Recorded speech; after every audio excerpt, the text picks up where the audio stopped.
Assalamu alaikum masoyana maza da mata, ni sunana Yusuf Abdullaziu na M Sharif.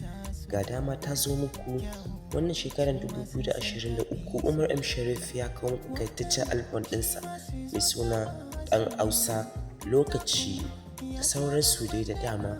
Kan ku bar a baku labari, ku gargazo ga YouTube channel ɗin Umar M Sharif, ku mai subscribe sannan ku yi downloading waɗannan waƙar. Wannan dama ce wanda ta zo muku. Bugu da ƙari ya sake bugo muku sabuwar waƙarsa a wannan dogon zangon shirin mai suna Gidan Sarauta. Kan ku bari a baku labari, Umar M Sharif a wannan shekarar yana dukar kiɗa, kuma ina sauko muku sababbin waƙoƙin da daɗaɗɗen kalamu a ciki. Muna godiya da kai, Allah ya kara basira. Umar M Sharif YouTube channel ko an downloading, wanda yake sabon zuwa ne a wannan tashan tamu, kare manta yi mana subscribe sannan ya danna mana ƙararrawa. Na gode, ni ne naku Yusuf Abdullaziu na M Sharif. Abuja City.